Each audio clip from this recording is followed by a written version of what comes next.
เป็นงานเมื่อยครับเสียงผมมาช่วย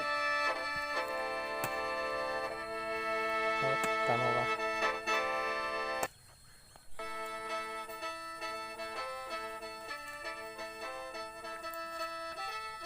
จังได้เซียวแหลมทองได้ยินข่าวว่าเจ้าของนี่แต่งกินแซ่บว่าสั่นขอกินปิ้งไก่ตำมะฮุงได้บ่แซ่บเลยซัมปิ้งไก่กับตำมะฮุงหันได้โยอันแท้เสีย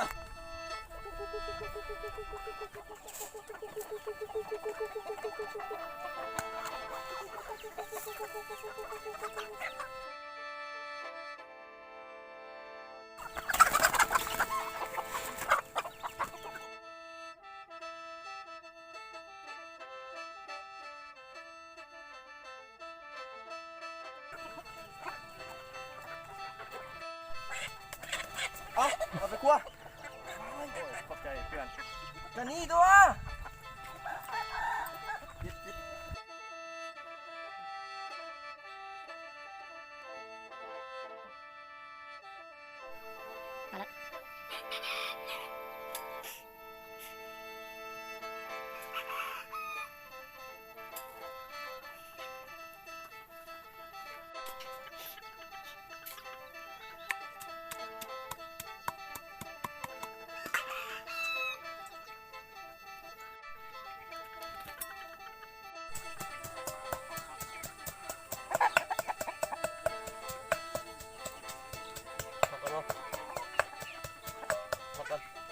ดำดึกนะเขาจะข้างนะ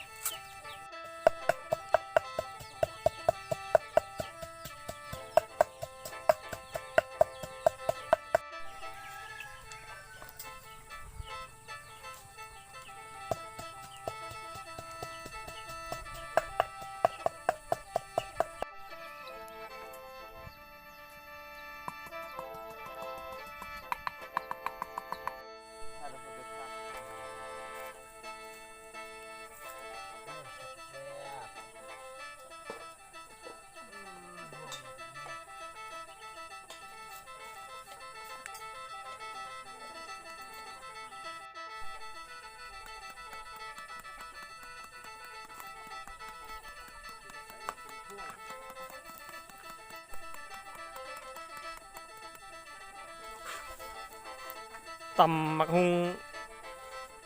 กับปิ้งไก่เนาะคือว่ามื้อนี้ทางไอ้บาวแรมเพิ่นเลี้ยงเนาะคือว่าเต็มที่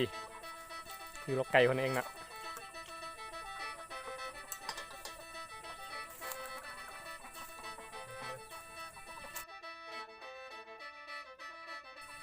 ปิ้งรถแดว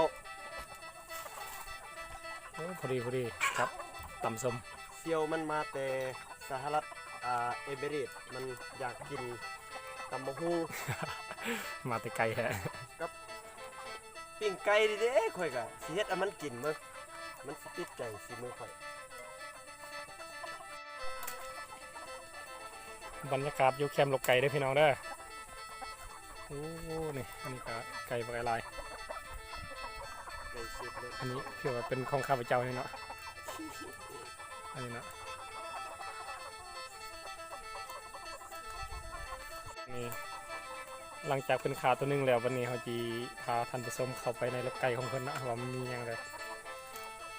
ไก่มีหลายโพดไก่น่ะมันโละกิน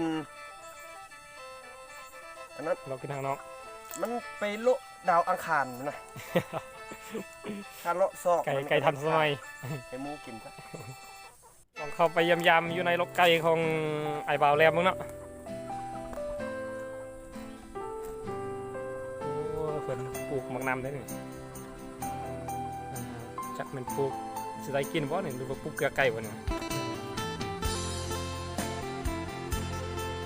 ปลูกเกลือไก่บ่เนี่ย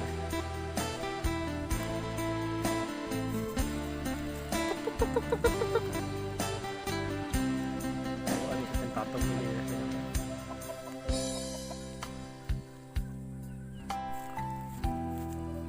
อันนี้กำลังปลูกยังไงเนาะ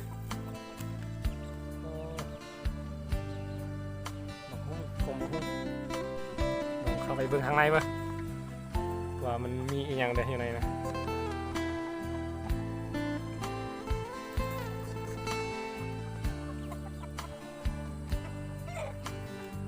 โอ้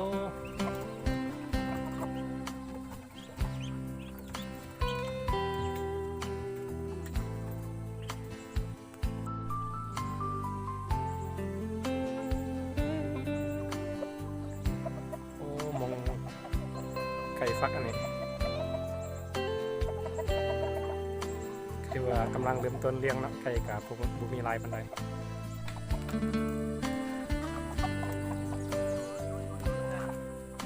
จังได้สายหน่อยมันจะแล้วหรือเปล่ากำลังเสียดยังอ่ะนะทำส้มครับ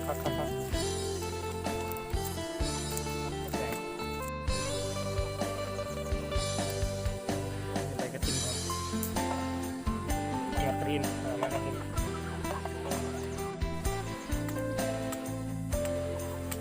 โอ้มือนี้ทีมงานกับผมมาครบเนาะไม่ได้ซ้ำใช่สี่กับตะกล้อง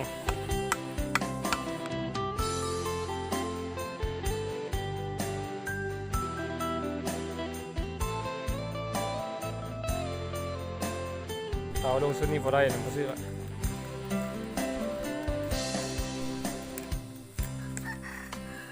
ถือว่ากำลังปีงนะอยู่ตำโพดเอาส่งในมะม่วงไหม